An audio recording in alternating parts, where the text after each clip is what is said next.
C'est par le prisme de l'esprit que nous envisageons aujourd'hui cette question de la volonté. Et pour cela, nous avons fait appel à un spécialiste des choses de l'esprit, en invitant un philosophe, serviteur de la vérité, mais aussi passionné des âmes et du ciel. Certaines parmi nous le connaissent déjà, puisque c'est un retour au pays pour lui aujourd'hui. Nous avons donc la joie d'accueillir l'abbé Martial Pinotto. Bienvenue, monsieur l'abbé, et merci de votre présence parmi nous. Ordonné prêtre il y a bientôt 10 ans, votre première terre de mission fut celle de la métropole lilloise. Pendant vos 5 premières années de ministère, vous ne vous êtes pas cantonné à vos paroissiens réguliers. On pouvait vous croiser sillonnant les rues, chapelet au poignet, armé de médailles miraculeuses pour rejoindre les plus pauvres. Et c'est finalement à Toulon que votre zèle vous a conduit au sein de la Société des missionnaires de la miséricorde divine, où vous êtes prêtre de paroisse, professeur au séminaire, aumônier d'école, de jeunes, de mères de famille, et même podcasteur, évangélisation sur les réseaux oblige. Il y a quelques mois, vous avez soutenu votre thèse de doctorat en philosophie. Vos travaux de recherche à l'école de Thomas d'Aquin ont porté sur la responsabilité de la volonté, le problème de son aliénation et la possibilité de réunifier les puissances de l'âme vers le bonheur. Votre thèse n'est pas encore publiée, mais nous avons sur le stand de librairie, Bénédicte vous en a parlé, un beau petit livre, édité en 2021, dans lequel vous racontez avec simplicité les rencontres avec vos pauvres de Lille. Alors pour celles qui aiment les Fioretti ou récits de témoignages dans un style poétique et authentique avec un brin d'humour et d'autodérision, vous serez ravis de lire ou d'offrir ces très touchantes chroniques des maraudes missionnaires. Alors avant de vous laisser la parole, je voudrais en cette journée plus spirituelle évoquer comme il se doit toutes celles qui nous soutiennent de façon invisible par leur amitié fidèle, leur encouragement discret et leur prière fervente. Nous aimons en effet recommander nos préparatifs à des âmes contemplatives pour que nos activités s'enracinent dans le secret de leur vie offerte et la puissance de leur foi en Dieu, capable de déplacer les montagnes. C'est grâce à elles, ces âmes cachées et ardentes, que nous pouvons vivre joyeusement ces journées entre femmes et espérer que cela portera du fruit. Merci donc aux sœurs bénédictines de Wisques qui suivent depuis le début nos saisons et invitent même l'un ou l'autre de nos intervenants pour une conférence au parloir de l'abbaye. Nous y étions cette année à 2 reprises avec Marion Lucas et hier encore avec l'abbé Pinotto.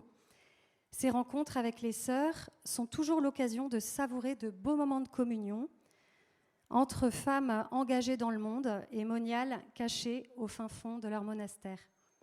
Alors surtout, n'hésitez pas, si vous vous promenez dans les marais audomarois, à pousser la porte.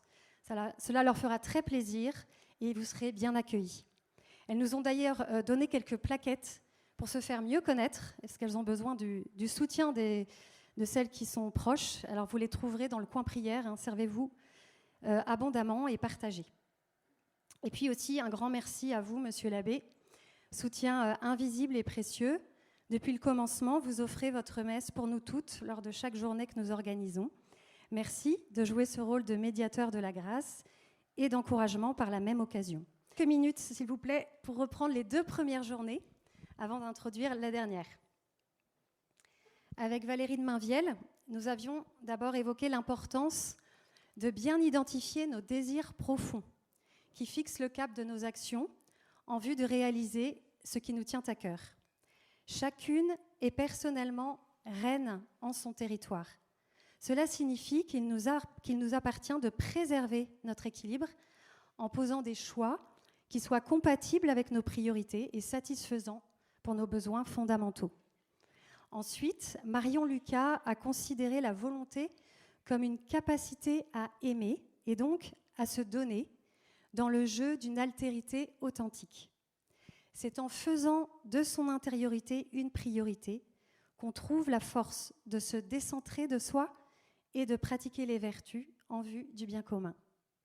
Se tourner vers l'autre et lui offrir le meilleur de soi-même apparaît alors comme la voie royale pour s'accomplir en servant la joie des autres. Aujourd'hui, c'est sur notre capacité de volonté et sur son efficacité que nous allons nous interroger. Depuis que nous sommes enfin libérés, faisons-nous vraiment ce que nous voulons ? Est-il possible de vouloir mieux ou davantage pour agir conformément à ce que nous voulons être ? Et si nous manquons de désir ? Comment guérir cette maladie de la volonté qui rend celui qui en est atteint apparemment incapable de vouloir, ni même d'envisager un but à atteindre ? Où puiser la volonté de vouloir quand on a perdu de vue les raisons d'espérer et d'aimer ? Car n'est-ce pas grâce à ces motifs essentiels que l'on trouvera l'élan pour se relever encore ? Si la volonté n'est pas un muscle, mais une faculté spirituelle à déployer, cela vaut la peine d'identifier les leviers qui permettent de la garder vivante. Nous avons hâte de vous écouter, Monsieur l'abbé, et de découvrir comment volonté humaine et miséricorde divine sont appelées à coopérer ensemble pour notre plus grand bonheur, comme Dieu le veut. Bonjour tout le monde, je suis très heureux d'être présent et même ému. Donc je suis heureux d'avoir même retrouvé le Crachin parce que hier il faisait beau et je me suis dit il me manque quelque chose de Lille et quand j'ai vu ça je me suis dit c'est bon, j'ai la complète. Donc vous voyez, c'est une émotion complètement irrationnelle au point d'aimer ne pas aimer le soleil et d'être heureux d'avoir le Crachin. Voilà, j'ai deux plans sous les yeux. J'ai un premier plan qui est le vrai plan, qui va être celui de la journée. Et la première partie, donc ce matin, nous aurons se relever. Et donc je vais insister sur de quoi se relever. Donc les blessures de l'âme, ça c'est mon grand 1. Et donc c'est ce qui va nous occuper cette matinée. Et en fait, c'est un peu, pour faire simple, c'est la question du diagnostic et de savoir mettre des mots sur les choses. Et donc, et moi, ça va être, c'est surtout ce point-là qui a été l'objet d'un travail de recherche.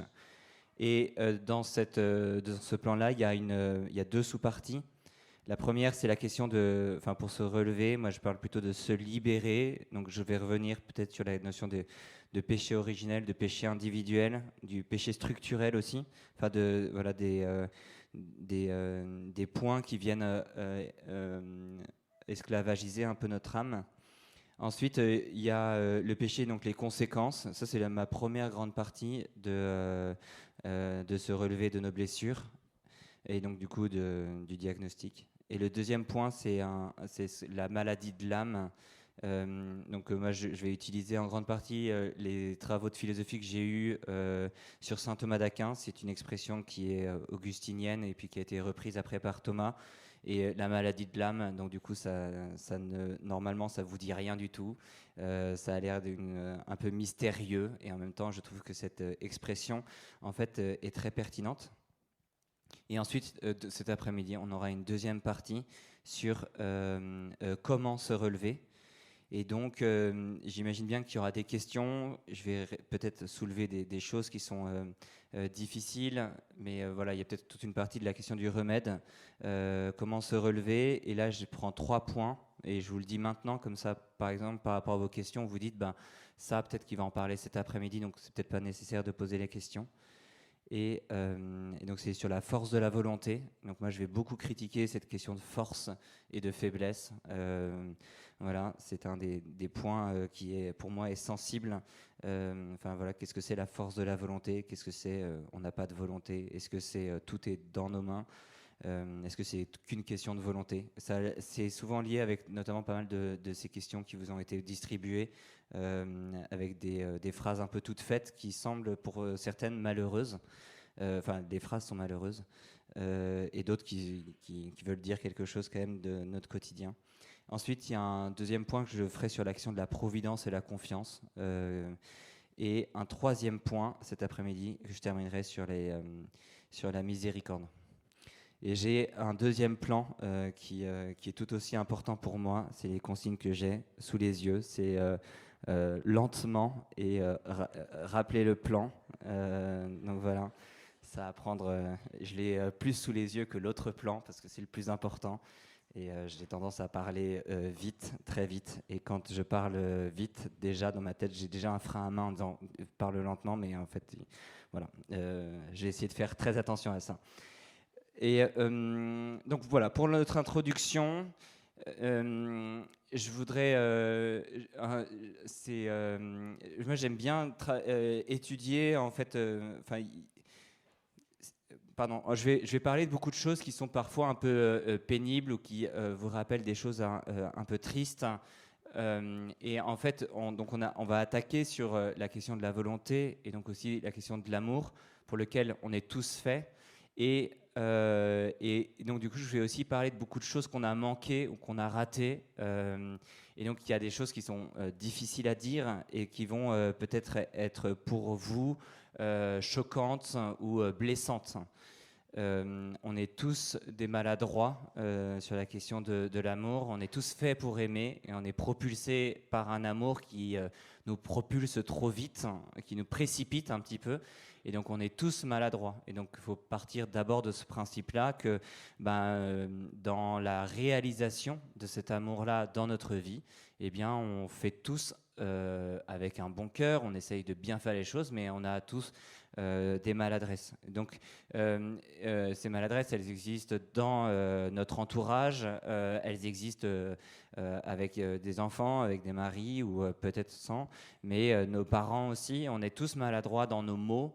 Et donc je m'adresse à moi-même ce reproche, c'est-à-dire que même si je vais essayer de dire des choses, j'ai bien conscience que je vais avoir du mal à rejoindre chacune des réalités, vos histoires personnelles qui font parfois un sac de nœuds dans notre cœur, et c'est là où qu'on va essayer de décortiquer, on va essayer de dénouer, et voilà. Et parfois le diagnostic du médecin, il faut qu'il soit vrai, même s'il fait mal. Voilà, moi j'insiste beaucoup sur cette parole de vérité.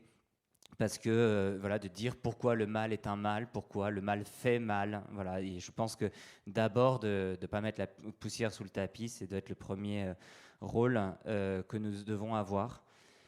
En introduction, je dirais aussi que ce diagnostic, il doit pour nous agir comme une lumière. Et donc je ne sais pas si tout le monde a la foi ici, mais je voudrais insister sur nous, dans la forme ancienne de la messe. On termine toujours par le protévangile de Saint Jean, donc c'est le plus grand texte de toute la Révélation. Et je médite souvent sur cette question de la lumière. Erat verbo, le Verbe était la lumière. Le Jean-Baptiste n'est pas la vraie lumière, c'est le Christ seulement qui est la lumière.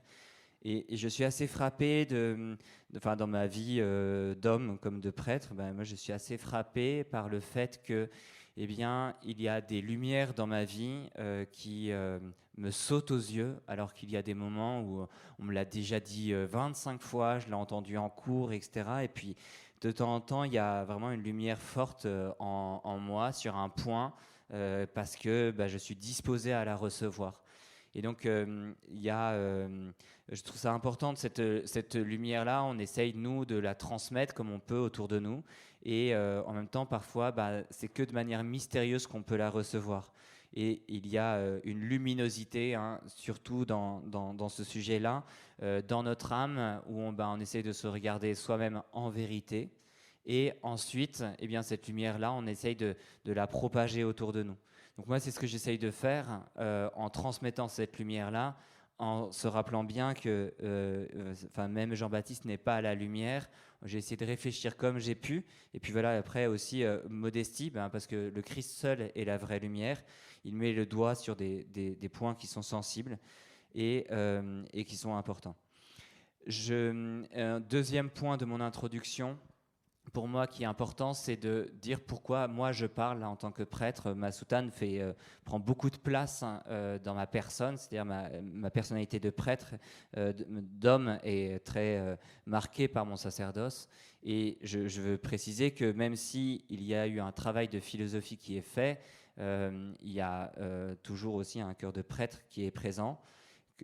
Notamment dans cette question de se relever ou de mes recherches en philosophie, ça vient, c'est vrai, premièrement d'une préoccupation de prêtre avant d'être une préoccupation d'homme qui essaye de réfléchir sur ce monde.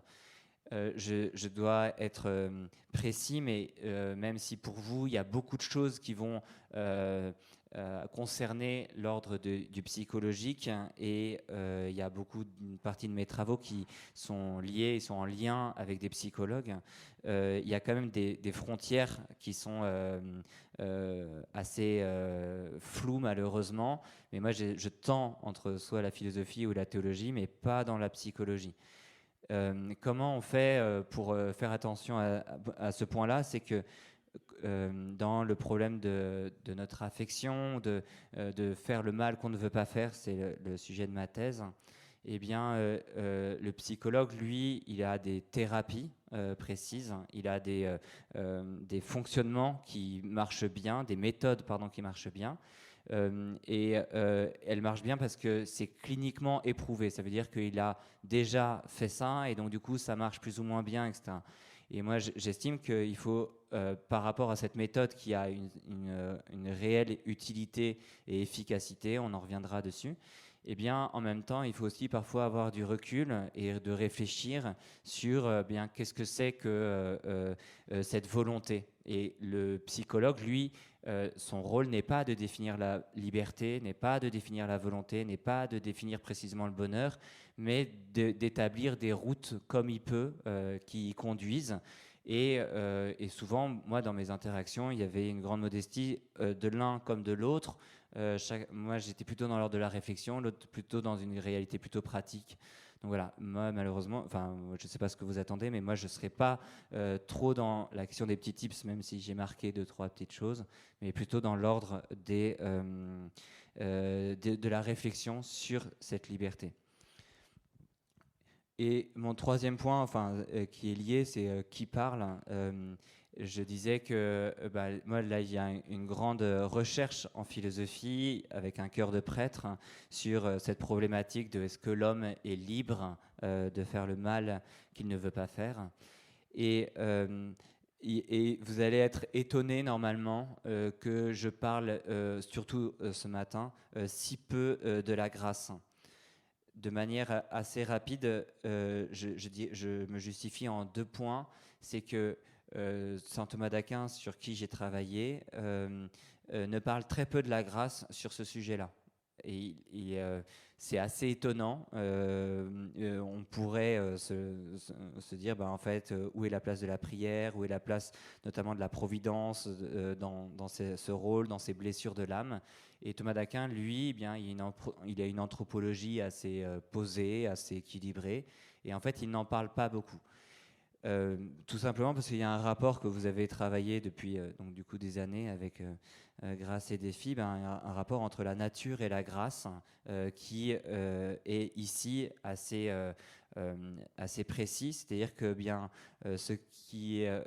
la grâce, elle a besoin de la nature, et il y a des blessures qui sont de l'ordre naturel, et donc du coup c'est normal d'en parler du point de vue naturel.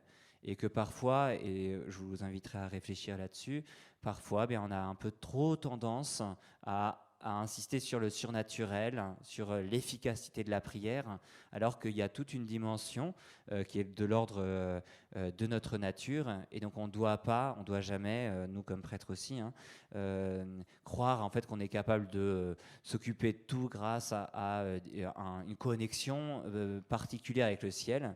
Il y a aussi, on doit apprendre à déléguer, on doit apprendre à travailler sur ce point de vue naturel, donc déléguer à des professionnels, notamment dans la psychologie, et pas d'avoir une espèce de tentation surnaturaliste, vous voyez, à croire que Dieu va s'occuper de tout, et que nous, du coup, tout ce qui se passe dans notre cerveau pour essayer de comprendre là où on en est, le mettre de côté. Donc il y a un danger là-dessus, et en tout cas, ce qui est certain, c'est que Thomas d'Aquin, il ne tombe pas dedans. Et donc voilà, ça peut vous étonner, je vais quand même avoir des références à l'Écriture sainte. Et en deuxième partie, on en parlera davantage, mais je ne parle pas de grâce de guérison, de charisme de guérison. Je ne dis pas que ça n'existe pas, je dis juste que chaque chose a sa place. Et voilà, on peut faire une conférence entière sur la grâce de la guérison.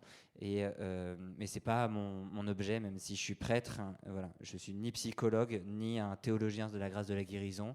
Là, c'est mes travaux de philosophie qui m'ont amené à travailler ce sujet-là. Et voilà. J'ai terminé sur mon introduction. J'espère que c'est pas trop rapide, ça va ? Et on commence donc du coup laborieusement notre diagnostic sur mon grand 1, c'est de quoi faut-il se relever et quelles sont les blessures de mon âme. Et moi, je voudrais quand même qu'on fasse attention, même si tout va bien dans notre vie, sans chercher à créer des problèmes, mais qu'on parte du principe qu'on a tous un chantier dans notre cœur et on doit tous se retrousser les manches et tous se sentir concernés. Et parce que ça fait partie de notre condition purement humaine et avec notamment la théologie de Saint Augustin, qui a beaucoup insisté dessus, on sait que le péché originel va avoir une espèce d'onde avec une grande déflagration sur notre humanité. Et donc du coup, on a en nous déjà une forme d'esclavage que je vais essayer de décrire. Une âme qui n'a pas le fonctionnement qu'il faudrait. Deuxièmement, donc se libérer, je vous ai dit, il y aura aussi le péché individuel. Nos actions ont un poids conséquent sur nous-mêmes. Ils modifient notre être. Et enfin, je vous ai dit, donc ça je rappelle tout le temps le plan, ce qu'on m'a dit, c'est la question de la structure sociale.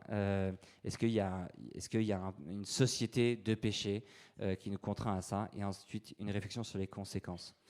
Sur le péché, sur se libérer, moi j'aime beaucoup cette phrase que j'ai trouvée très lumineuse et qui a été pour moi très importante de Pascal, qui dit, alors là il faut le noter tout doucement, et il faut que je dis tout doucement, je dis juste de mémoire, mais qui dit que eh bien, le mystère de l'incarnation, et donc du coup de la rédemption, le mystère de l'incarnation est un mystère qui est très grand, mais penser l'homme sans ce mystère, sans le mystère du péché originel, parce que le mystère de l'incarnation inclut le péché originel, donc penser l'homme sans le mystère du péché originel serait un mystère plus grand.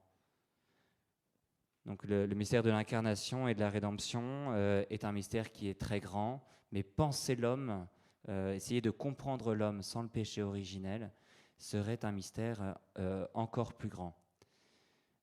J'aime beaucoup cette phrase parce qu'on a des raisons différentes dans notre chemin de foi, de croire dans le Christ, de croire en Dieu, dans sa providence. On est souvent abîmé ou blessé par notre rapport à Dieu, peut-être dans des conflits lors de la prière où on a l'impression de ne pas être entendu. Et j'aime beaucoup cette phrase parce que de toute manière, ça me paraît une logique imparable dans une clé de lecture de l'humanité, c'est la réalité du péché originel. J'ai du mal à vous l'expliquer, c'est compliqué de l'expliquer avec la Genèse. Enfin, la Genèse nous dit qu'il y a un péché des origines, il y a l'histoire de la pomme que vous avez toutes entendue, et avec le temps passant, on regarde cette histoire un peu en souriant, en se disant, en fait, la réalité, concrètement, qu'est-ce que c'est, etc. Et en fait, ce que veut dire Pascal ici, c'est que en fait, depuis l'histoire de l'humanité, depuis qu'on existe sur Terre, il y a des bardes, il y a des poètes, il y a des philosophes, il y a des grands auteurs, des grands savants, il y a des chefs politiques qui essayent tous de comprendre l'homme. Ils essayent de mettre l'homme dans une définition. Et ils aimeraient avoir une définition complète, écrire un bouquin pour dire qu'est-ce que c'est un homme. Et en fait, personne n'y arrive. C'est-à-dire que la définition est toujours beaucoup trop éloignée de la réalité. Et d'ailleurs, eh bien, on en vient à avoir du coup des visions de l'homme qui sont très idéales et qui sont très dangereuses. Parce qu'on essaye de faire rentrer l'homme dans une case, et au lieu de définir ce qu'est l'homme, eh bien, vraiment de comprendre ce qu'est l'homme, eh bien, on définit toujours, et ça, on n'a pas besoin d'être catho pour dire ça, tout le monde a toujours défini plutôt que juste ce que devrait être l'homme. Et en fait, on parle tous d'un homme. En fait, l'homme est toujours manqué, il rate toujours l'étape de sa définition. On n'arrive pas à comprendre pourquoi l'homme, en fait, le vrai homme, devrait être comme ceci ou comme cela. Il y a donc du coup derrière tous ces grands poètes, donc ça c'est un travail qui est assez long, mais vous pouvez le voir chez un peu tout le monde, dans la philosophie grecque comme dans la philosophie contemporaine, mais aussi dans la littérature. À chaque fois on essaye de rechercher l'homme, comme Diogène avec sa lampe, vous voyez, il cherche l'homme, et en fait il ne le trouve pas, parce que qu'est-ce que c'est l'humanité, qu'est-ce que c'est l'humain, où est-il? Il y a cette grande phrase, vous savez, de Ponce Pilate, et chez Homo, voici l'homme. Le Christ est la lumière, il est aussi dans sa divinité l'homme. C'est absurde comme phrase, hein, mais qui est pour moi très belle, parce qu'en fait on a tous tendance à idéaliser ce que devrait être l'homme. Et donc du coup, nous dit Pascal, eh bien, on a conscience en nous-mêmes que ce raté, il y a un delta, en fait, il y a toujours un truc de manqué, que en gros on appelle le péché originel. Vous voyez et ça on en a tous plus ou moins conscience. Vous pouvez aller chez Nietzsche et vous pouvez le lire, vous voyez, que ce soit le surhomme ou le dernier homme dans son histoire. Eh bien, Nietzsche est très très déçu de ce qu'est l'homme. Il aurait aimé que il dit le vrai homme il est là, le sous-homme il est là. C'est quand même très dangereux, vous voyez, cette idéologie qui s'installe. Pourquoi Nietzsche en fait est décalé par rapport à ce que devrait être l'homme? Vous voyez, bien, en fait, en nous, nous dira, alors ça c'est un Jacques Maritain, il nous dit en nous, il y a comme une nostalgie du paradis perdu, une nostalgie du paradis perdu, inconsciente. Vous voyez, on vient tous d'une autre terre et on a tous en tête ce que devrait être l'homme, c'est-à-dire l'homme avant le péché originel. Et on est déçu inconsciemment de cette réalité-là. Un autre exemple que je peux donner sur cette force du péché originel, de cette clé de lecture lumineuse qu'est le péché originel, même si on peut se dire c'est un peu triste la réalité du péché originel, moi je trouve que c'est d'abord une lumière pour comprendre le monde dans lequel je suis. C'est encore un affreux Jojo, j'ai cité Nietzsche, mais on peut citer aussi Jean-Jacques Rousseau. Notre ami Jean-Jacques, il écrit une lettre qui, pour moi, est splendide à l'archevêque de Paris. Il lui dit « C'est bon, maintenant, j'ai plus besoin du péché originel pour comprendre l'homme. J'ai réussi à remplacer le péché originel. Je le remplace par la société. » Donc je vais revenir sur cette question de la société, est-ce qu'elle a que des problèmes? Mais Jean-Jacques, il est trop drôle parce que, en fait, lui, il sait que de toute manière, pour expliquer l'homme, il faut un truc. Il faut quelque chose de l'extérieur. Il y a un bug originel qui s'appelle en fait, pour lui, la société, mais en fait, pourquoi tu as besoin absolument de définir l'homme avec un péché originel? Et lui, en fait, tu vas juste changer les mots.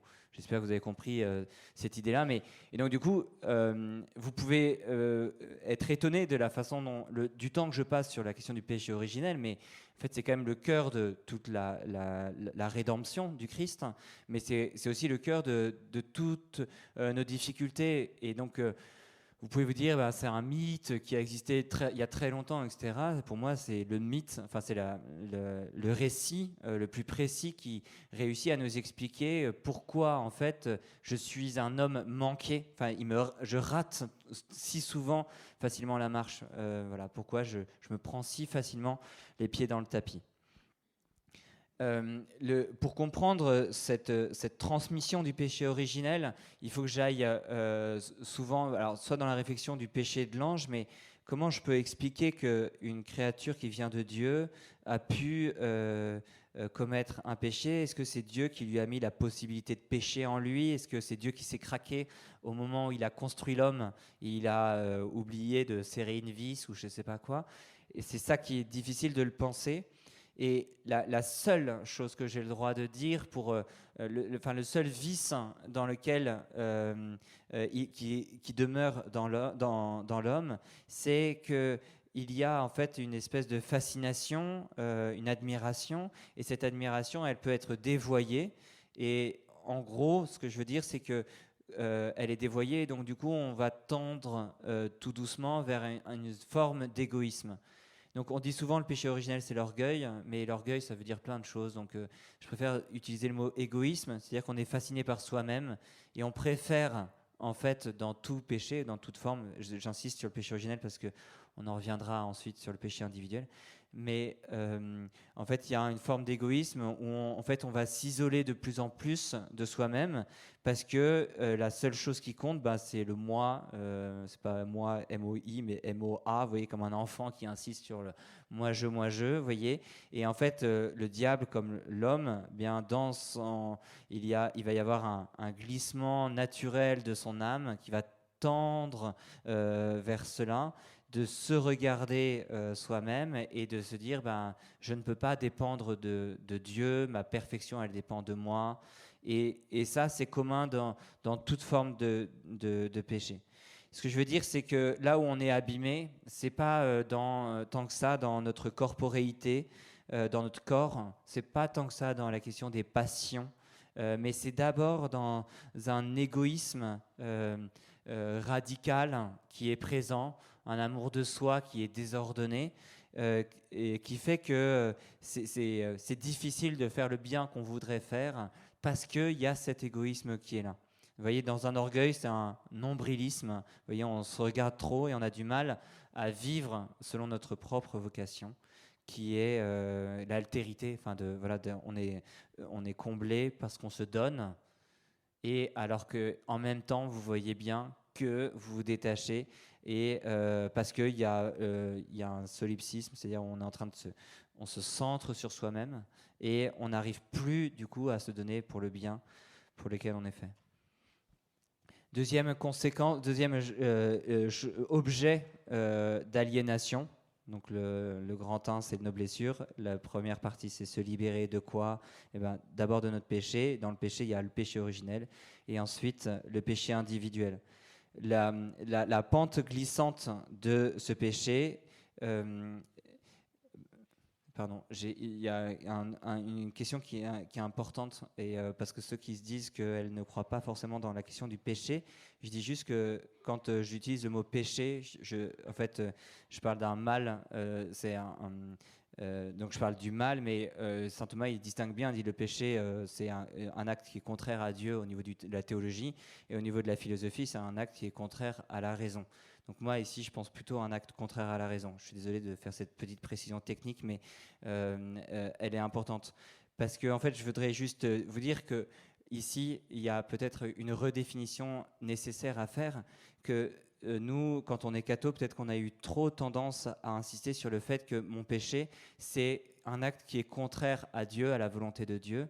Et donc, du coup, on se focalise un petit peu trop sur une volonté qu'on a du mal à saisir, et on a du mal à comprendre pourquoi Dieu nous impose un tel cahier des charges quand on arrive sur cette terre, avec des lois qu'on comprend plus ou moins bien, une loi naturelle qui est somme toute assez mystérieuse, et en plus une loi de l'Église qui rentre parfois dans des détails qu'on ne comprend pas, voyez, et donc du coup c'est pour nous difficile de le comprendre quand on est juste focalisé sur le péché, c'est contraire à la volonté de Dieu. Et qu'est-ce que c'est la volonté de Dieu ? D'où le livre que Maëlys nous a proposé, que j'ai proposé à Maëlys, du Père Bonino.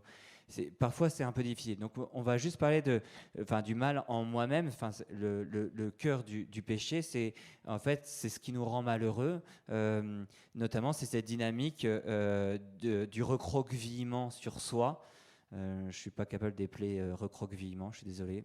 Mais en fait, on va se renfermer sur soi, et en fait, ça nous rend tout simplement malheureux. C'est la première définition du péché. Et après, savoir que ça a un lien avec la volonté de Dieu.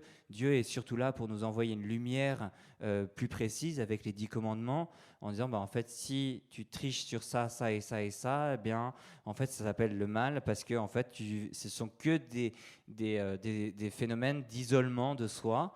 Et en fait, tu finiras tout seul sur ton île parce que tu seras malheureusement enfermé en toi-même. Et donc, du coup, faut être assez détendu, soyez assez détendu sur la question du péché. Moi, je ne viens pas vous culpabiliser à fond, c'est plutôt vous dire, on est dans l'ordre du diagnostic. Et si je dois expliquer que c'est la volonté de Dieu, eh bien, moi, j'insisterai toujours pour vous dire que cette volonté de Dieu, c'est que vous soyez heureuse. Et le fait est que eh bien, le mal, c'est ce qui ne nous rend pas heureux. Et donc, du coup, il faut parfois faire un acte d'abandon parce qu'on ne comprend pas toujours la loi de Dieu. Mais en même temps aussi, bien souvent, il y a une logique un peu implacable, un peu froide, qui est un peu difficile, mais qui est nécessaire à bien réaliser.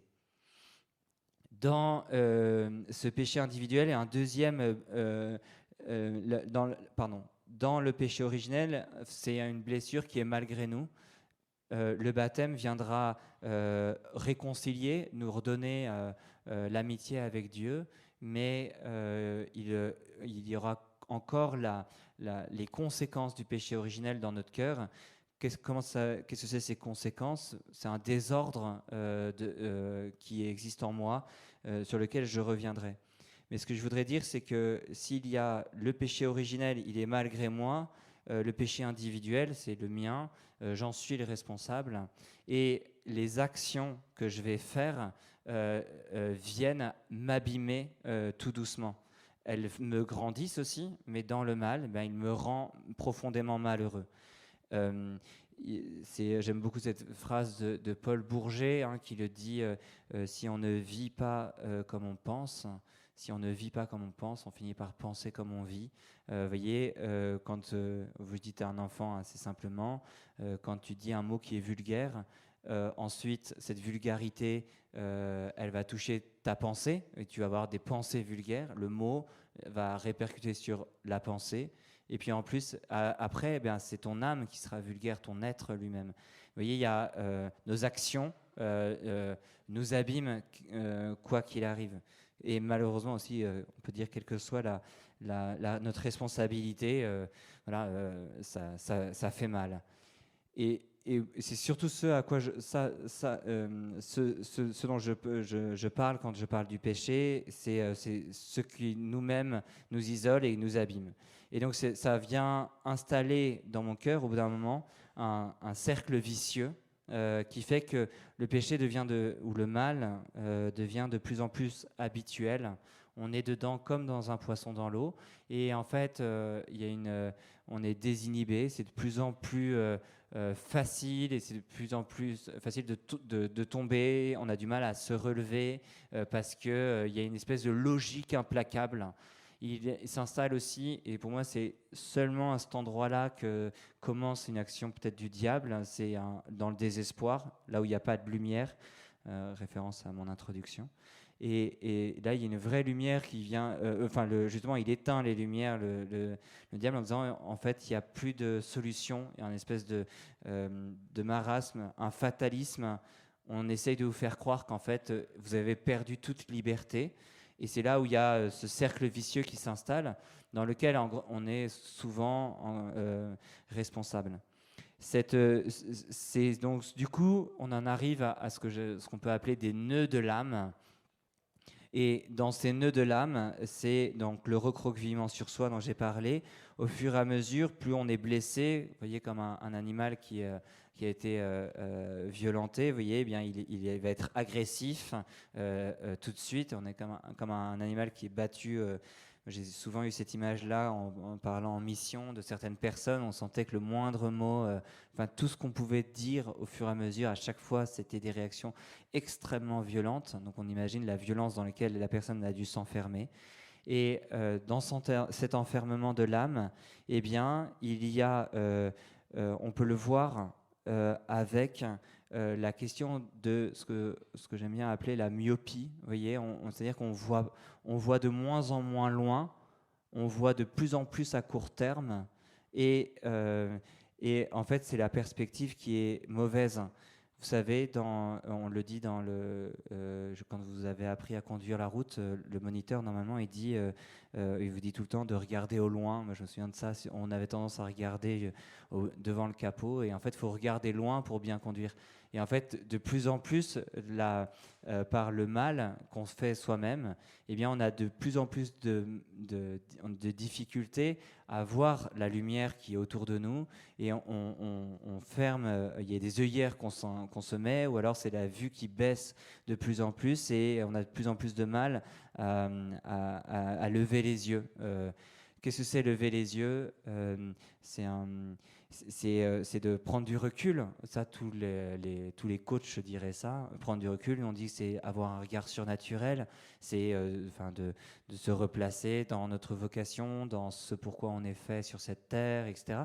Et en fait, on a de plus en plus de mal à faire ça. Et ça veut dire aussi que dans ce recroquevillement, c'est là où j'en viens tout doucement à mon sujet, eh bien, on va être attaché de plus en plus fermement sur un objet qui est de plus en plus matériel. On est fait pour un bien qui est grand, qui est spirituel, qui est au moins l'amitié avec Dieu ou avec les hommes. Donc c'est quelque chose qui nous dépasse. Et plus en fait on est blessé, plus on est abîmé, plus la vue baisse, plus les œillères se referment, et plus va y avoir une crispation sur cet objet qui est là. Et notamment, ça peut être du coup les objets d'addiction, où il y a une hystérie, comme si c'était une bouée de sauvetage. Vous voyez, c'est la seule chose qui peut nous sauver. On ne voit plus que ça avec un angle très, très serré. Et donc, du coup, on vient y être attaché en disant c'est le seul bonheur que je peux avoir sur cette terre, c'est cet objet-là concret. Tout le reste, je suis plus du tout capable de m'émerveiller, de me satisfaire de la beauté de ma journée, et j'ai besoin de m'accrocher à ça. Donc tout doucement, en fait, par cette myopie, on va avoir tendance à s'accrocher à des objets qui sont de plus en plus frustrants. Parce que cet objet matériel, on ne peut pas le partager, il est passager, et il y a une grande tristesse une fois qu'il a été consommé. À l'instant même où c'est consommé, il y a une grande tristesse dans l'âme qui s'installe, parce que c'est justement un bonheur qui ne dure pas, alors qu'on est fait justement pour ce bien spirituel qui dure dans le temps. Donc et plus c'est frustrant, vous le voyez bien, je pense que vous comprenez ce que je veux dire, plus c'est frustrant, plus l'hystérie, plus l'énervement s'installe. Vous voyez, il y a quelque chose de plus en plus agressif. Et vous voyez, je n'ai pas besoin ici de parler de la société, vous voyez, pour expliquer un schéma, une pente naturelle de l'âme. Et ce que je voudrais dire aussi, c'est que eh bien, dans cette pente naturelle de l'âme, j'ai dit au début de ce chapitre-là, eh bien, on est tous, vous voyez, plus ou moins concernés par une blessure ou par nous-mêmes qui nous abîmons là-dedans. Moi, si vous voulez que ma toute petite compréhension de ce que peut être Dieu, moi je suis persuadé que la plupart du temps, il vous regarde, il nous regarde, il me regarde en disant, vous voyez, tu as une solution qui est en face de toi, tu ne la vois pas, vous voyez, comme si vous voyez, on est prêt à, je sais pas, à ouvrir la porte de sa cellule, et en fait on ne voit pas la clé alors qu'elle est en face de nous, je sais pas, je l'imagine bien Jésus que tu entends qui se dit mais ouvre cette porte, enfin c'est pas possible, et elle est en face de nous et on reste bloqué, voyez, dans le nœud de notre âme, on la voit pas, alors qu'il y a des lumières un peu partout qui sont installées, et nous dans notre volonté, on n'arrive plus à y adhérer à ce bien-là. La conséquence, je reviendrai ensuite sur la question. Non, je peux peut-être le voir maintenant. C'est mon troisième point, se libérer aussi de la société. Je disais, la société n'a que des problèmes.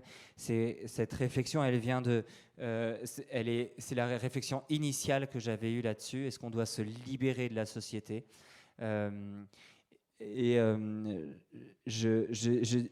Parce qu'en fait, moi j'ai été marqué par cette phrase de Saint Jean-Paul II qui insiste sur les structures du péché dans une partie de son pontificat. C'est la première partie de son pontificat. Et j'ai l'impression, j'ai pas eu le temps de le prouver dans les textes, mais j'ai l'impression que Saint Jean-Paul II à la fin va de moins en moins utiliser cette expression, parce que malheureusement elle sera reprise en partie par ce qu'on appelle la théologie de la libération, Ce sont des prêtres un peu fantasques en partie, hein, qui sont parfois des grands théologiens d'ailleurs, qui se retrouvaient à célébrer la messe avec une kalachnikov dans le dos et qui étaient prêts à faire des coups de poing dans la forêt amazonienne en Amérique latine. Malheureusement, certains avaient du sang sur les mains.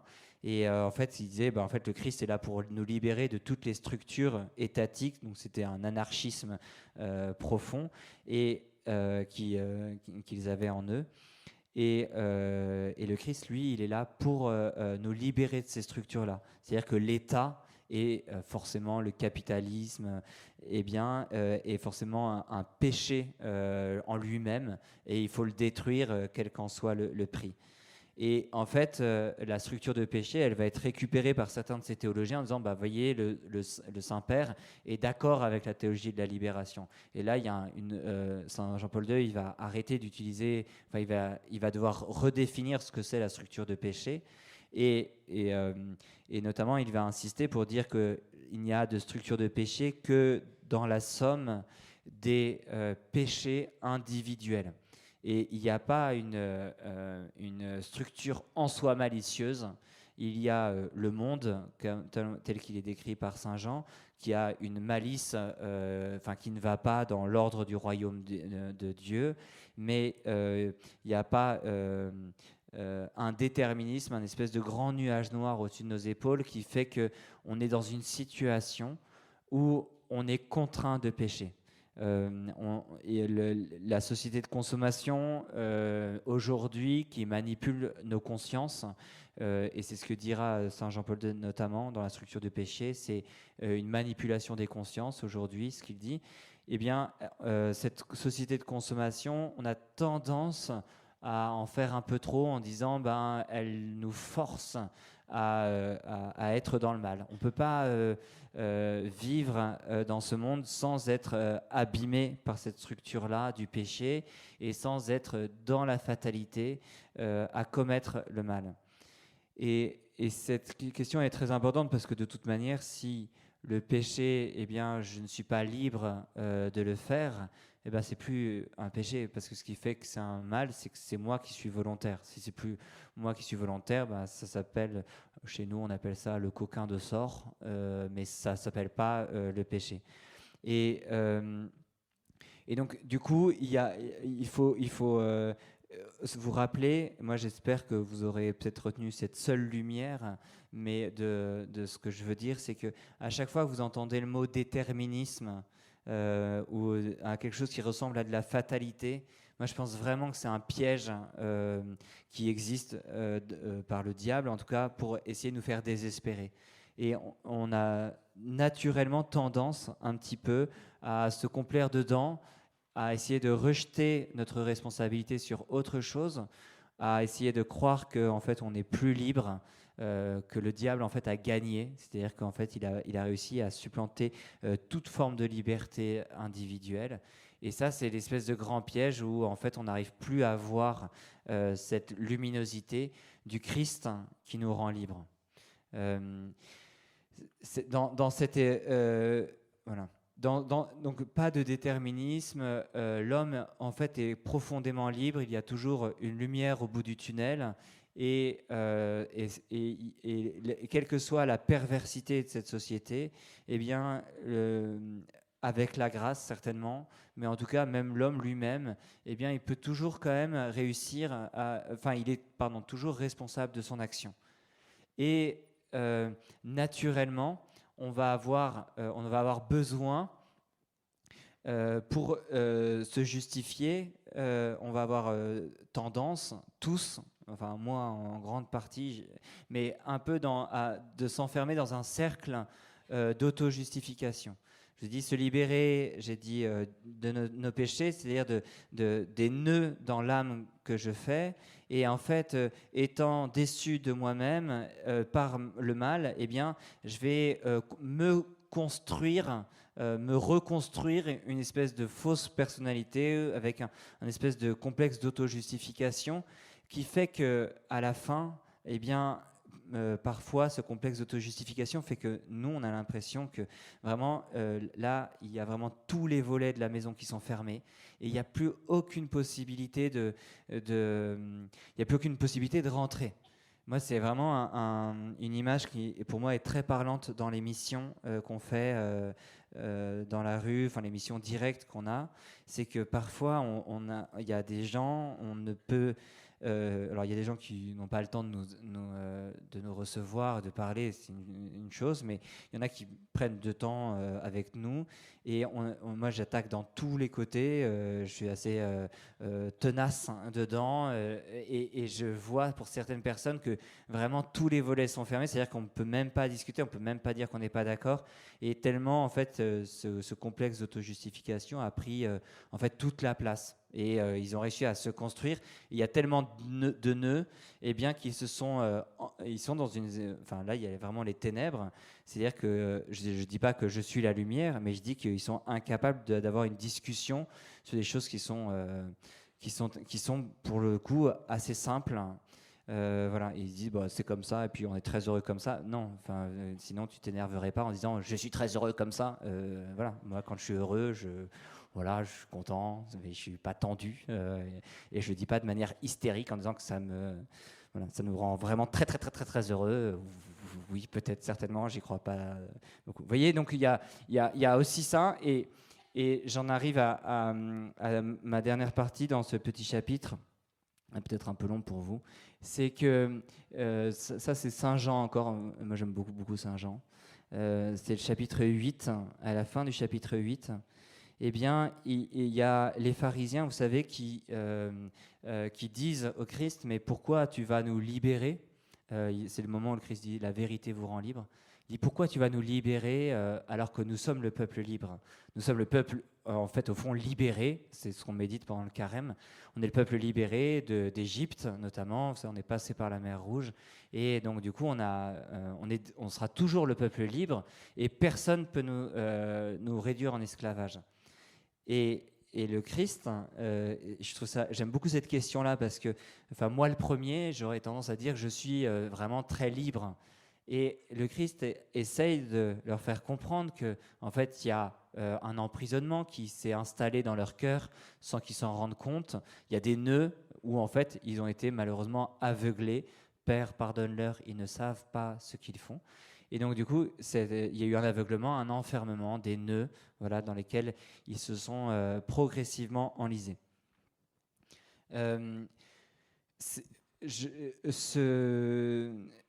Je termine par cette image, par deux images.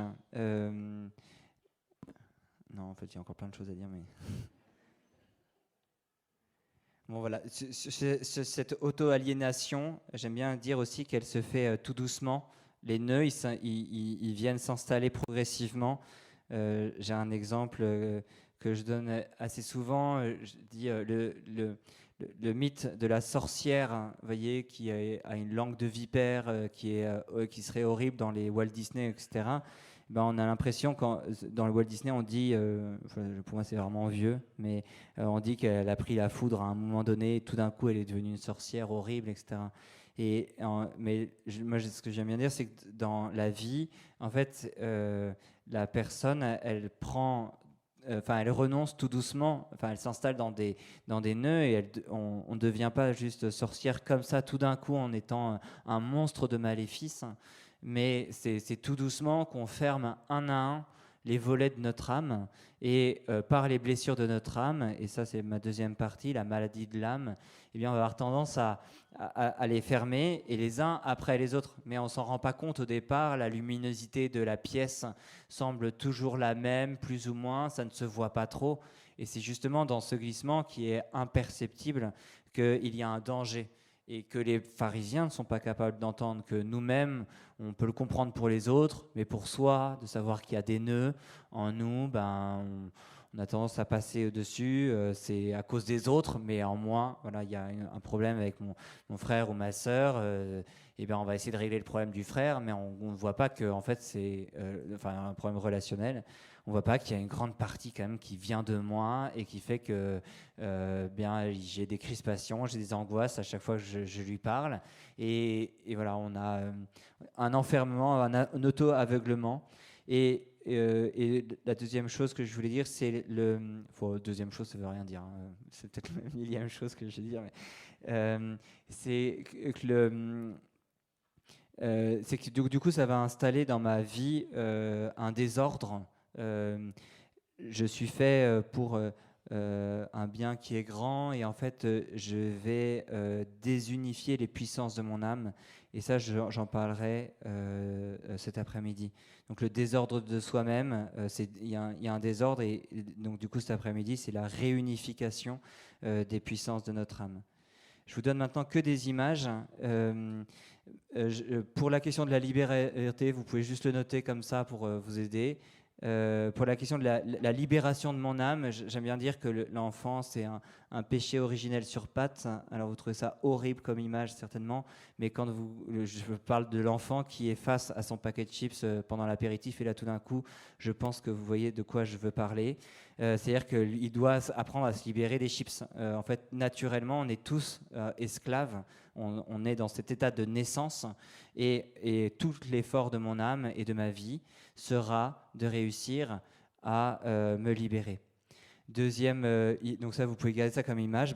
Progressivement, je dois toujours, toute ma vie, apprendre à me libérer de moi-même. Une deuxième image qui, pour moi, surgit quand je lis Matthieu 11, c'est « Venez à moi, les bénis de mon Père ». Et le Christ, il dit « Votre fardeau est trop lourd, le mien est léger, il va nous aider à le porter ». Et c'est l'image de ce mal, c'est aussi... parfois, moi, c'est assez flagrant, en tout cas dans mon expérience de confesseur, que en fait, on se charge la mule beaucoup trop. Vous voyez, c'est comme si on avait un sac, on se met des pierres dessus et on marche avec ça. La confession, la miséricorde, c'est d'abord de retirer ces énormes cailloux, ces contraintes qu'on s'est soi-même mises sur soi-même, des angoisses ou des inquiétudes, des craintes qui n'ont aucun rapport avec la réalité. Et bien en fait, on se charge soi-même d'inquiétudes, de soucis qui n'existent pas, qui n'ont pas de réalité. Donc ça, c'est le regard extérieur, et donc du coup, notre fardeau est lourd, en grande partie parce que c'est nous-mêmes qui nous chargeons la mule. Et voilà. Et encore un deuxième exemple aussi, vous pouvez prendre celui de l'oiseau. Moi, j'aime bien cette image-là de l'oiseau qui est fait pour être volé de manière libre. Et le péché, ce serait, dans cette auto-aliénation de soi-même, ce serait de l'empêcher de voler.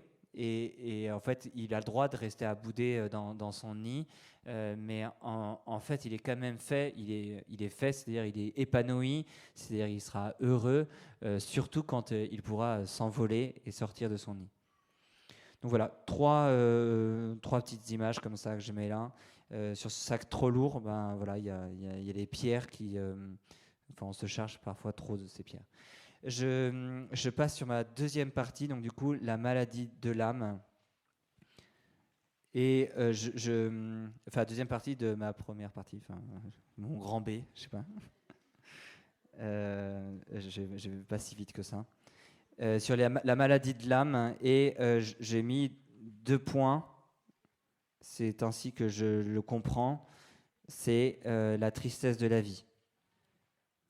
C'est ce que j'entends dans la maladie de l'âme, de la vie. Vous pouvez mettre un grand V. Je suis la voie, la vérité, la vie. Une tristesse de cette vie qui s'installe en moi. Et là, je fais 2 points. Et j'ai du mal à les distinguer. Il y a en tout cas la question de l'addiction. C'est mon premier point que je vais traiter maintenant. Et le deuxième point, ce sera celui de l'injustice, un mal subi de manière injuste.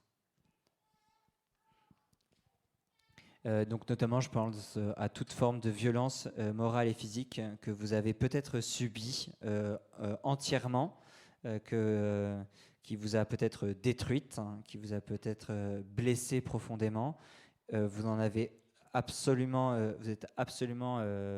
vous avez aucune volonté dedans, et donc c'est purement subi, et pourtant ensuite c'est comme dans un cercle vicieux, même si on y est entré de manière absolument involontaire, eh bien ça va s'installer en nous des cercles d'aigreur ou d'amertume qui vont commencer dans notre vie.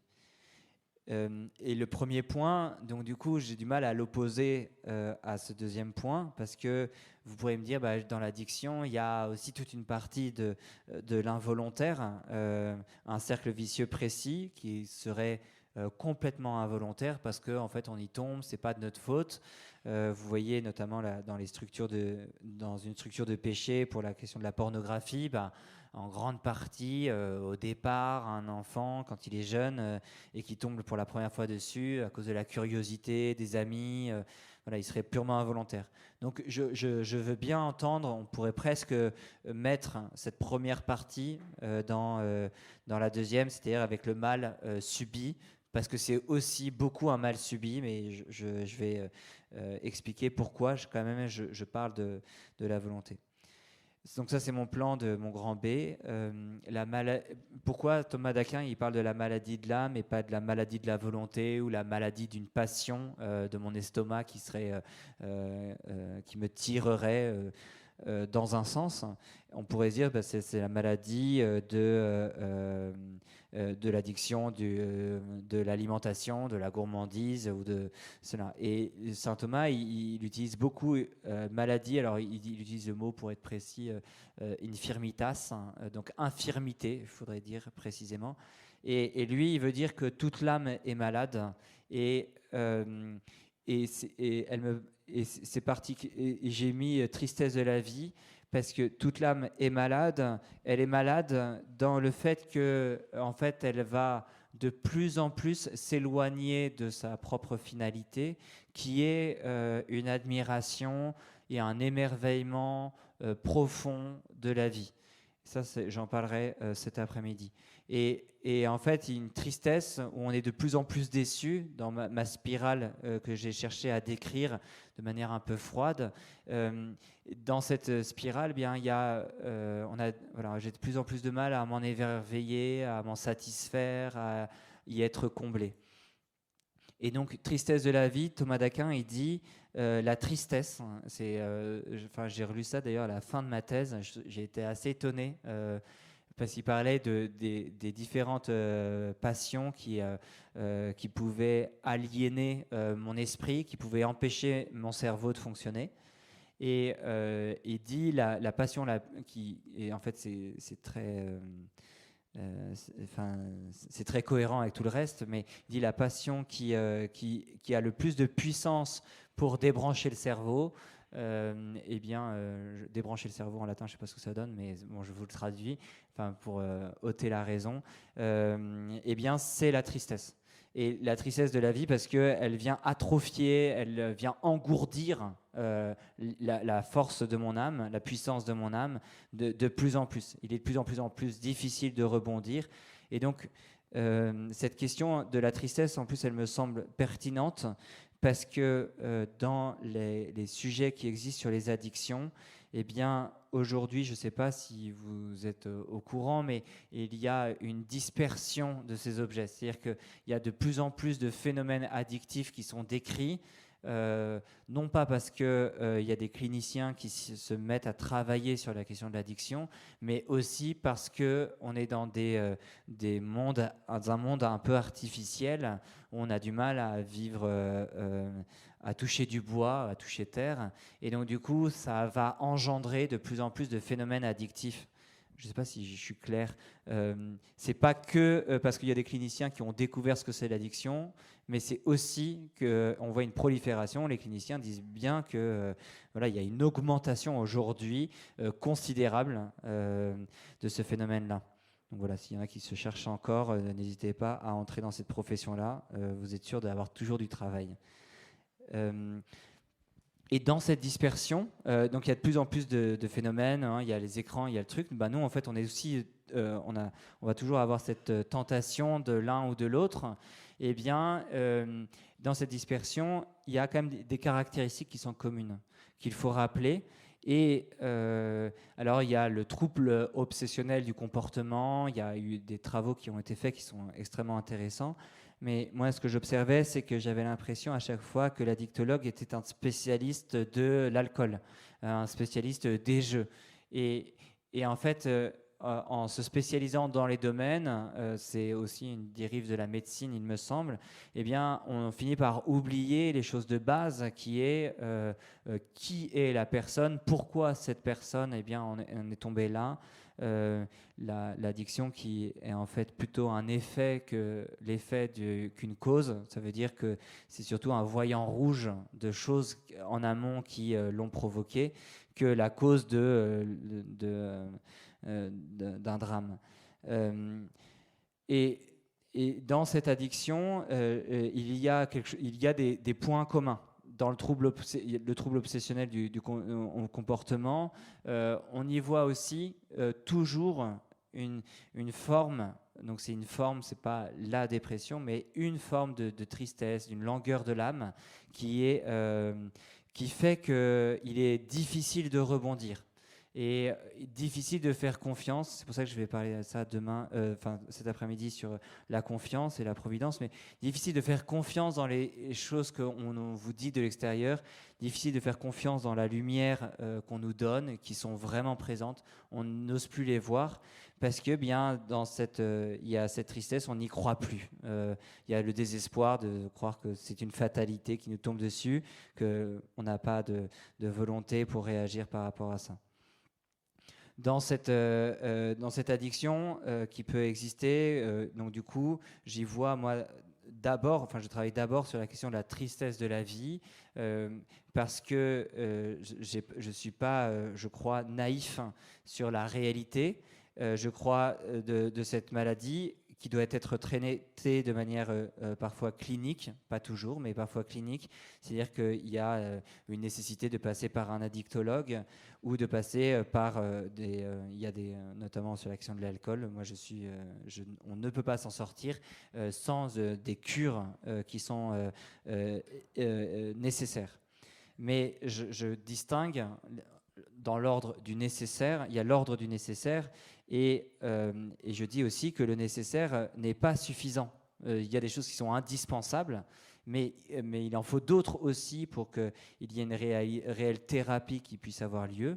Et notamment, eh bien, c'est la présence d'un amour de la vie, d'une volonté qui se retourne, qui rechoisit la vie. Et s'il n'y a pas cette première étape-là, qui est insuffisante, elle aussi, mais elle est nécessaire, elle a besoin aussi de médicaments, mais ce n'est pas le médicament lui-même, ce n'est pas la thérapie, ce n'est pas quelque chose d'extérieur à moi qui va complètement me transporter et faire en sorte que malgré moi je guérisse. Il y a toujours cette première étape nécessaire qui est la présence et, moi je trouve, toujours la force de la volonté. Cette volonté, est-ce que je parle trop vite ou pas? Je ne m'en rends pas compte. Non, ça va? Bon, vous avez le droit de le dire, ce ne seraient pas les premières, ni les dernières. Cette volonté, pour moi, elle est absolument présente, et j'en reparlerai aussi. Elle restera présente toujours dans ma vie, parce que la volonté est ce qui vient me déterminer comme homme, à vouloir le bien et à me réaliser dedans. Et même dans le fait que j'ai une oppression sur moi des passions, eh bien, je vais quand même avoir une permanence de la volonté. Saint Paul, il va dire je fais le mal que je ne veux pas faire. Et on pourrait comprendre je ne veux pas, le mot veut pas, on pourrait dire comme je ne le veux pas, ça veut dire que la volonté est absente. Thomas d'Aquin, lui, fait remarquer que en fait, c'est une volonté qui est incomplète seulement, qui a lieu pendant ce mouvement-là. C'est-à-dire que j'ai pris la résolution, par exemple, d'arrêter de boire, et au moment où la passion arrive, eh bien, il dit il y a quand même une continuité de la volonté, parce qu'au moment où la passion arrive, eh bien, juste avant, je ne veux pas, juste après, je regrette, mais il n'y a pas un laps de temps qui est très éloigné entre ces deux attitudes de bonne volonté. Et il dit il y a une permanence d'une volonté. Alors c'est là, est-ce que c'est une volonté faible? C'est toute la question, mais il y a quand même une permanence du mouvement de la volonté qui fait que, en fait, il n'y a pas une disparition tout d'un coup, soudaine, elle est partie dans un nuage et puis elle revient un instant après, avec une violence d'ailleurs extrêmement dure, avec une grande sens de la culpabilité. Donc il y a une continuité et en fait, pour moi, je travaille plutôt sur non pas l'absence de la volonté, mais plutôt dans la volonté, le fait qu'il y ait des volontés contraires. Il y a une dualité de la volonté, il y a une volonté qui tire vers le bien et le mal. Ça, c'est très présent. C'est très joli d'ailleurs, je trouve. Enfin, vraiment joli. C'est bien décrit, non pas de manière philosophique, mais de manière littéraire par saint Augustin. C'est-à-dire que saint Augustin, il le dit au moment de sa conversion, il rejette sa première femme en disant en fait on n'était pas mariés, etc. Et en fait il n'arrive pas à vivre sans cette présence chaleureuse féminine autour de lui. Il est quand même dans un état de conversion et pour autant il reprend une concubine juste pour satisfaire certaines pulsions. Et il le décrit quand même de manière assez démunie. Il se met à nu et il montre bien qu'il veut s'orienter vers, lui, une conversion plus radicale et une vocation particulière. Et en même temps, il n'y arrive pas, il est démuni. Et donc, il y a une présence d'une double volonté en nous. Et cette double volonté, c'est-à-dire je suis capable de vouloir des contraires. Je veux à la fois des grands sacrifices, être un grand héros, et en même temps, concrètement, j'ai du mal à comprendre que c'est à moi de débarrasser ou de faire la vaisselle. Voilà, si vous êtes des adolescents, et vous comprenez très bien de quoi je parle. Cette volonté, elle est importante, mais on pourrait se demander du coup comment je fais parce qu'on pourrait se dire du coup, est-ce qu'il y a un moment donné où la passion, elle vient étouffer complètement la raison, ou la volonté, elle vient l'atrophier complètement? Est-ce que ça veut dire que je suis pas un peu trop dur en disant que en fait on est tous très responsables de nos actions, et donc du coup aussi on va pouvoir me dire en fait vous êtes très culpabilisateur parce que vous dites en fait vous rejetez tout le temps la faute sur quelqu'un qui était abîmé, parfois c'est même pas de sa faute, et en fait on voit bien que on est assez démuni par rapport à ça. Je répondrai à cette objection toute naturelle que déjà moi je connais pas l'histoire des gens. Moi je réfléchis sur la question de la responsabilité en soi. Et après, il y a des histoires qui sont toutes très particulières. Je connais, il y a toute forme d'addiction est différente, et je peux pas, je peux faire des généralités pour expliquer ce que c'est la responsabilité, et puis après, individuellement, je vois bien qu'il y a des schémas que j'entends, que je comprends, qui sont des exceptions. L'exception la plus commune, c'est de dire quid de l'enfant qui a subi le crack dans les rues de Rio de Janeiro. Voilà, nous on a des confrères à Toulon qui s'occupent en partie, la communauté elle s'occupe notamment d'hydrater ces enfants-là. Voilà, leur vocation c'est de les ramasser, ils ont 10 ans, et ils les mettent sur un lit, ils leur mettent de l'eau pendant 3 jours, ils se vident de tout et puis ils repartent dans la rue, ils vont se redroguer, ils font ça tout le temps. C'est quelque chose d'héroïque parce qu'il n'y a plus d'humanité presque. Et ça se fait qu'avec la lumière de la foi. Eux, ils le voient avec la lumière de la foi. Mais aujourd'hui, c'est quand même difficile. On peut se dire, cet enfant-là, s'il grandit, par exemple, et qu'il sera toujours, il a été prisonnier par cet enfermement, quelle est sa responsabilité ? Pour moi, cet enfant-là, en fait, lui n'a jamais été dans l'ordre de la vie adulte. C'est-à-dire qu'il n'a jamais, malheureusement, été libre concrètement. Il n'a jamais pu faire cette expérience-là. Il est resté, en fait, à l'état, même s'il a 50 ans. Malheureusement, on ne vit pas très longtemps comme ça. Mais si on a été dans ce schéma-là, en fait, il reste dans l'état de l'enfant qui est face à son paquet de chips. C'est-à-dire qu'en fait, il en est toujours dans ce même schéma et sa vie s'est arrêtée dans ce degré-là. Ensuite, le cercle vicieux, donc ça c'est l'exception un peu radicale. Et ensuite, un addictologue par exemple, Parce que j'ai eu des contacts avec eux, je me souviens d'une fois quelqu'un qui me disait, dans un lien par exemple avec l'action de la pornographie, je lui dis est-ce que je peux t'envoyer quelqu'un ça commence à prendre, enfin c'est des trop grosses proportions et voilà, et j'ai besoin de relais. Et il me dit oui très bien, c'est catastrophique, oui c'est quoi, c'est 3, 4, 5 heures par soir. Non, et je lui dis ah non pas du tout, enfin c'est je sais pas, une fois dans la semaine. Et il m'a dit ah oui bon bah oui non mais dans ce cas-là non, moi, je m'en occupe pas, enfin c'est très bien, enfin c'est-à-dire que souvent on va repousser en disant l'addiction c'est une maladie, etc. Là le psychologue il disait bah non, enfin la maladie c'est, là on est dans des tocs énormes et là on peut comprendre que bien il y a des schémas qui sont de plus en plus difficiles, mais ce que je veux dire c'est que il y a une grande part de volonté quand même qu'on va déprécier, alors que lui, enfin pardon, je reprends ma phrase, le psychologue voulait me dire que dans ce cas-là, eh bien, on en fait trop de foin sur l'addiction elle-même, et il dit bah faut un peu le responsabiliser et le secouer. Le rendez-vous chez moi, ça va être seulement un peu une douche froide en disant oui bon bah là vous pouvez quand même comment dire, vous bouger. Et c'est ce que j'ai bien aimé dans l'opposition entre le psychologue et le philosophe là-dessus, c'est que je disais mais pourquoi toi tu dis ça, enfin pourquoi tu dis qu'il est responsable, pourquoi tu dis qu'il y a de la volonté, pourquoi tu dis qu'il est quand même libre, donc ce cas-là.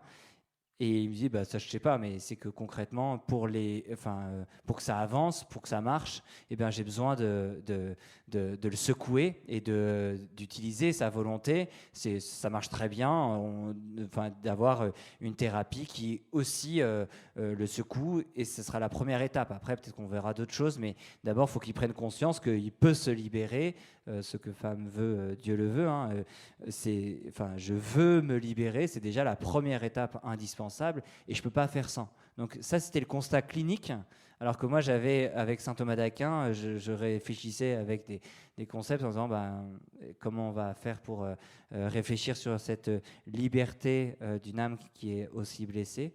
Et en fait, j'arrivais un peu à la même conclusion, dérangeante, mais en même temps, je n'avais pas trop le choix de la poser. Et le psychologue ici, en fait, utilisait la même chose. Donc, le retour du terrain ou le retour de la théorie, en fait, se rejoignait dans cette question du constat. Donc voilà, et ça, par rapport à un addictologue, je répète encore une fois, hein, voilà, il y a une volonté, il faut à un moment donné faire un pas de choisir la vie, de choisir d'essayer de redécouvrir ce bonheur-là. Donc ça, c'est cet après-midi. Et aucune thérapie ne peut être efficace sans cette espèce de prise de conscience, de savoir je suis encore une personne libre, capable de me libérer. Ma volonté, elle a eu cette puissance qui est à minima de reconnaître que j'ai besoin d'un élément extérieur pour m'en sortir. Donc voilà, je disais par exemple pour l'alcool, on ne peut pas s'en sortir sans une cure, mais on ne peut pas sortir de la cure, enfin la cure ne sert à rien, ça c'est 100% des spécialistes qui le disent, ça ne sert absolument à rien si la personne ne veut pas guérir. Et qu'est-ce que c'est ne veut pas guérir? C'est pas seul, il y a une volonté, c'est-à-dire de choisir au fond de son cœur cette guérison. Quand vous pensez en profondeur à la question de vouloir guérir, on se dit s'il est dans une cure, c'est que justement il veut guérir. Non, il y a des distinctions subtiles, fines, où on voit bien, les médecins disent on voit bien que telle personne, elle a pris conscience d'elle-même, elle a saisi son âme à deux mains et elle a choisi de vouloir guérir. Et donc voilà, moi j'insiste sur cette volonté, non pas pour la culpabilité, mais pour la responsabilité. Cette responsabilité, c'est la première étape indispensable et nécessaire pour guérir. Et ensuite, évidemment, il y a un recours extérieur, nécessaire.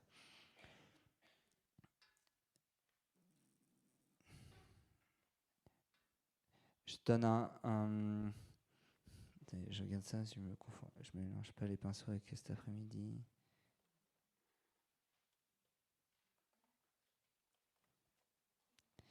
Oui, j'ai été... c'est parce que j'avais peur de le dire, de me répéter cet après-midi.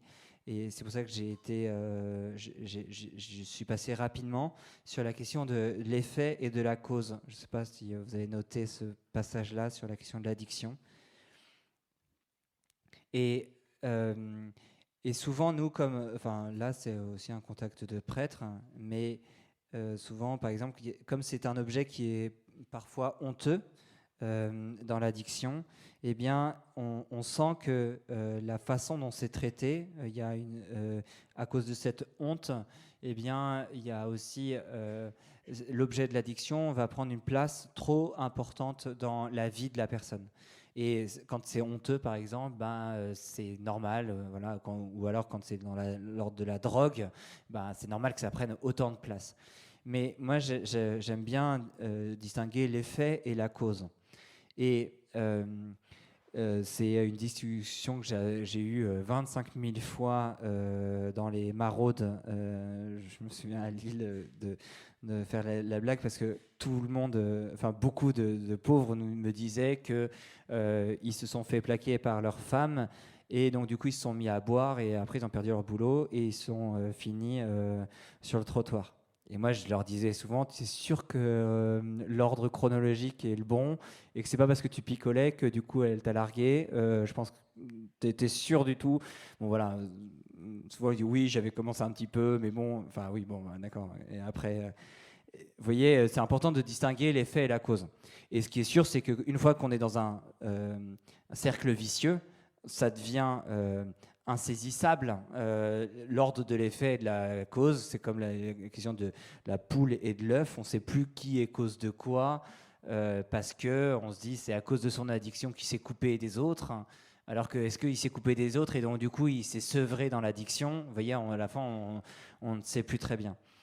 Et moi, j'aime bien dire que souvent, quand même, lors de la thérapie, quand on parle de ça, souvent, moi, quand j'entends la détresse des gens sur cette question-là, j'ai souvent l'impression que c'est un effet plus que la cause. Et qu'on se trompe en se concentrant, vous voyez, juste sur la réalité et l'objet de l'addiction, et on oublie toutes les causes, c'est-à-dire tout ce qui a fait en sorte que nous soyons tombés dedans. Et en fait, on peut parfois, notamment en forçant la volonté, on peut réussir peut-être parfois à certains résultats extrêmement encourageants, où en fait on y arrive en se concentrant très très très très très très fort, avec une discipline de fer. Peut-être que parfois on peut réussir à s'en sortir à la force du poignet, etc.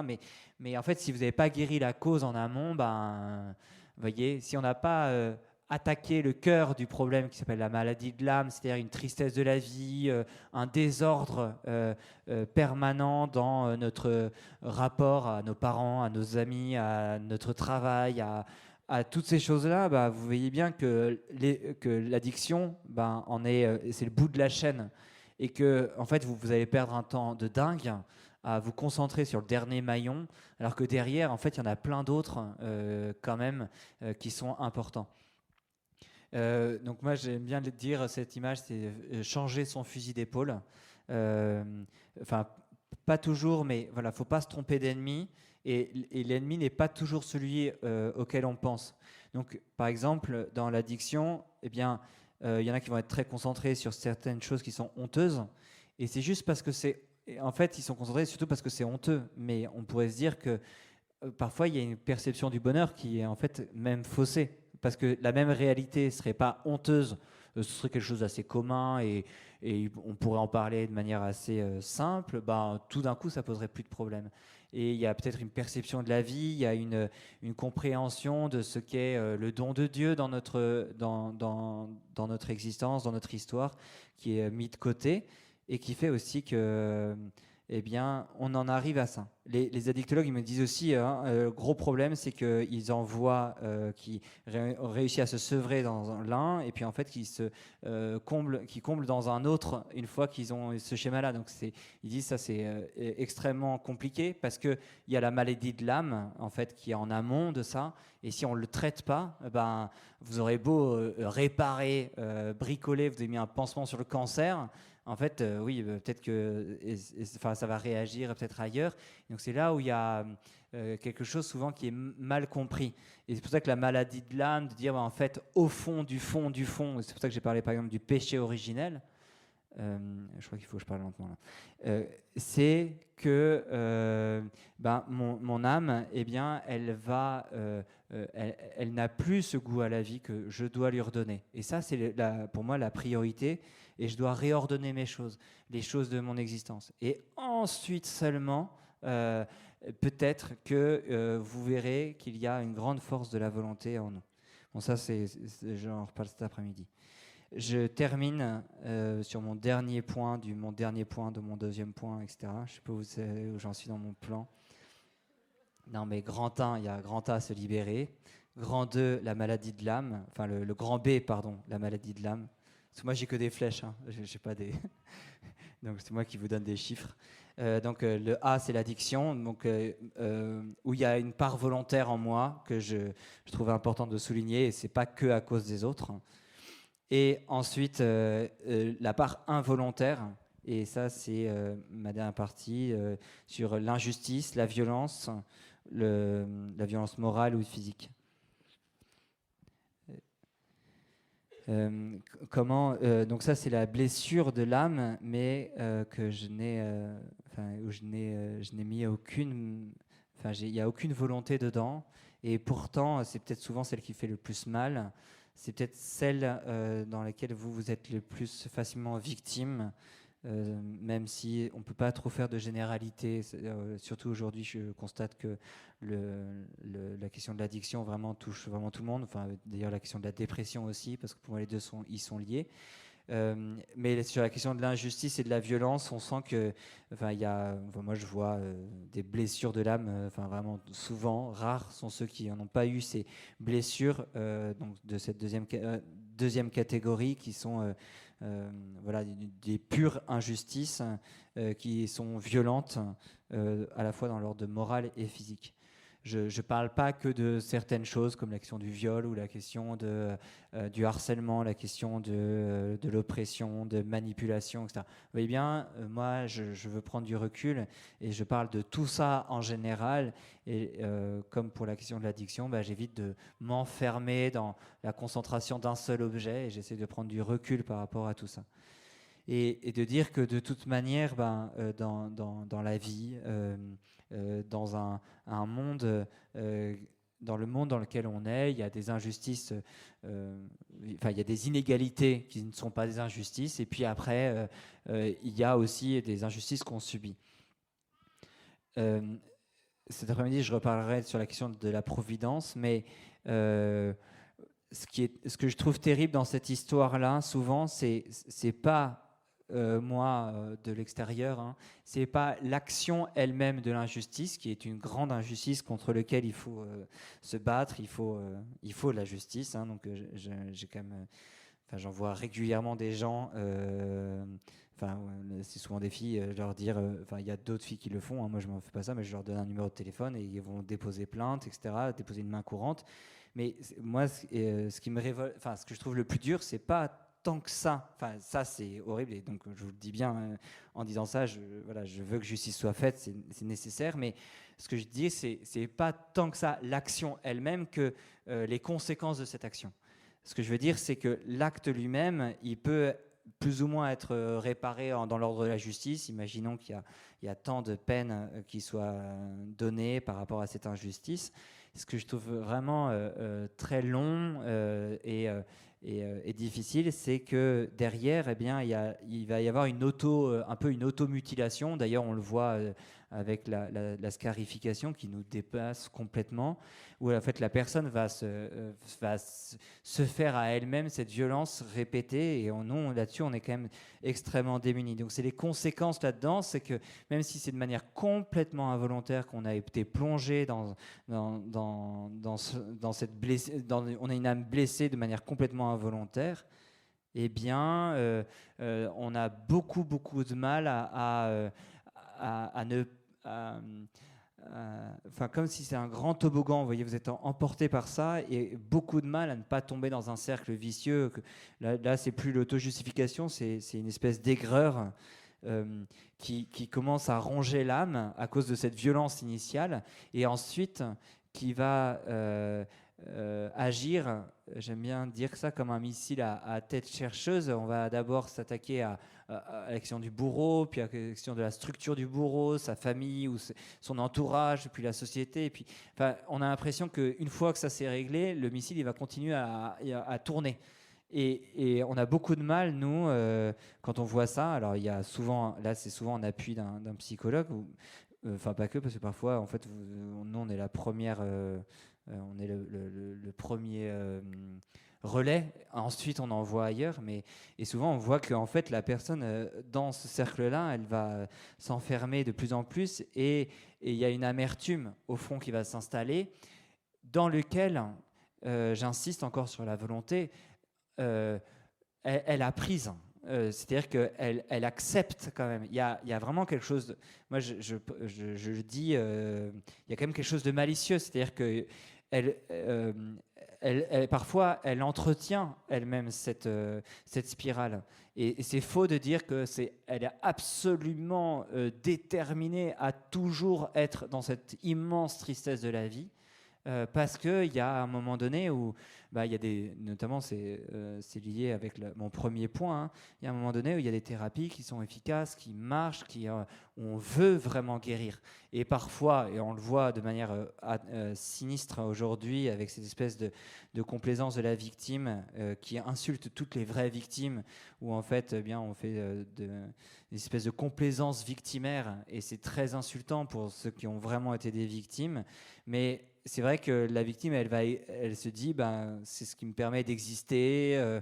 Voilà, nous, malheureusement, maintenant, on a aussi les problèmes de mythomanie, c'est-à-dire que les gens vont nous expliquer une histoire qui n'est pas tout à fait juste, enfin même parfois qui est complètement fausse. On est embarqué dedans pendant 1 an ou 2, et en fait, c'est complètement faux. Il y a des schémas qui sont très tristes, hein, mais là, est-ce que c'est involontaire? Je me perds, mais ce que je veux dire, c'est que souvent, il y a quand même une part, il y a toujours une part de volontaire où est-ce que je choisis de rebondir? Est-ce que je choisis de la vie? Est-ce que je veux guérir?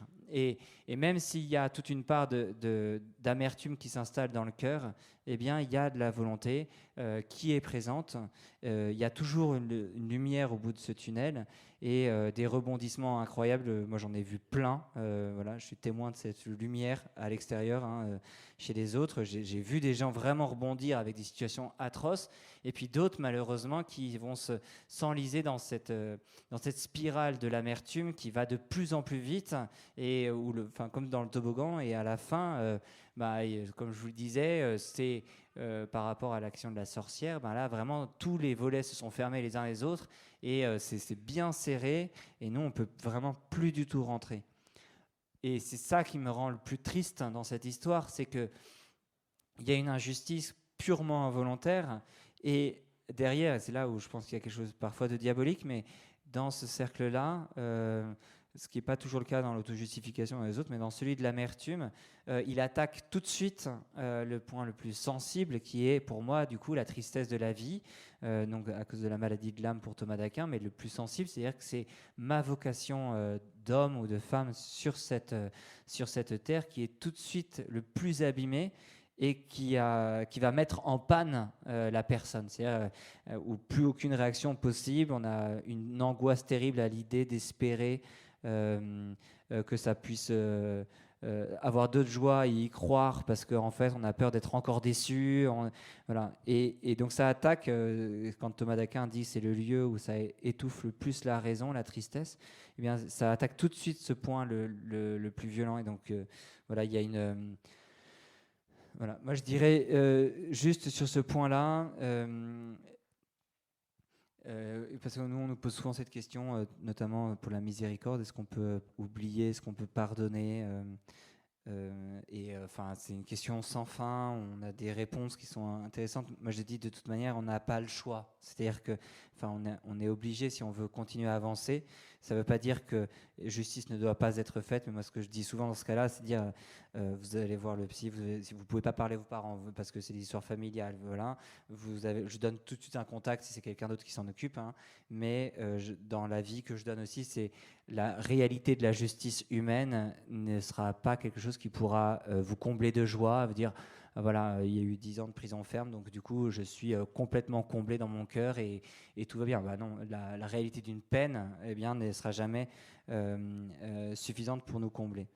Donc, par contre, il y a un travail laborieux qu'il faut avoir de rechercher cette paix intérieure de manière